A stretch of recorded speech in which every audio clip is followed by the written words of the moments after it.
আসসালামু আলাইকুম বন্ধুরা, তোমরা সবাই কেমন আছো? আমি আল্লাহ পাকের রহমতে বেশ ভালো আছি। নিশ্চয় তোমরাও আল্লাহ পাকের রহমতে বেশ ভালো আছো। আমি বানাবো সকাল এবং বিকেলে খাওয়ার মতন একটি নাস্তা। আমরা আমাদের ভাষায় এটাকে বলি তেল চিতাই পিঠা। তোমরা কে কী নামে চেনো কমেন্ট করে আমাকে বলে যেও। আমি শুরু করছি। আমি প্রথমে ডাল ধুয়ে মিক্সিতে নিব, তারপরে নেব কাঁচামরিচ, পেঁয়াজ ও ডিম। তারপরে মিক্সিতে আমি ওটা ভালোভাবে বেটে নিব। ফিরে আসছি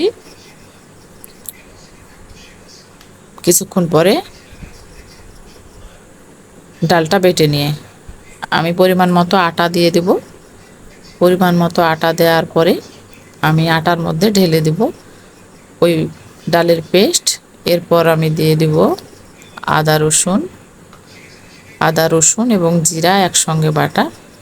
তারপরে দেব হলুদের গুঁড়ি, মরিচের গুঁড়ি, লবণ পরিমাণ মতো।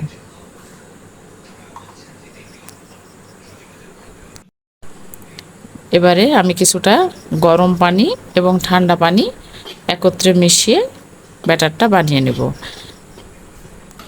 তারপরে ব্যাটারের ঘনত্বটা আমি তোমাদের দেখিয়ে দেব।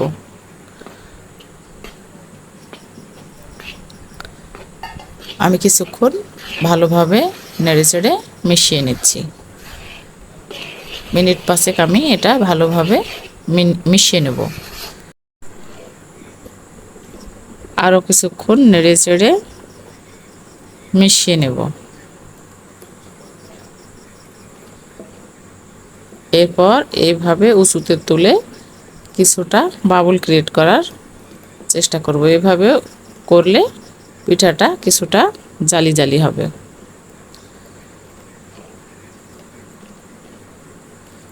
এরপর আমরা চলে যাব চুলায় একটা ফ্রাই প্যানে গরম করতে।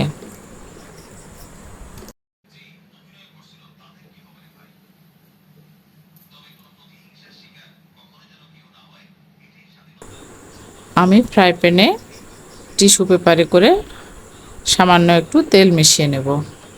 তারপরে ফ্রাই প্যানটা ভালোভাবে গরম হয়ে গেলে আমি এক ডাবু পরিমাণ গোলা দিয়ে দেব। তারপরে একটু ভালোভাবে নাড়িয়ে চাড়িয়ে উপর থেকে একটা ঢাকনা দিয়ে ঢেকে দেব।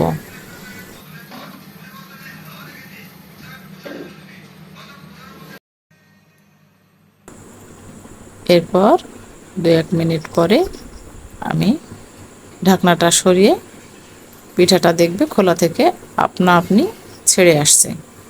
তখন পিঠাটাকে আমি উল্টে দেব।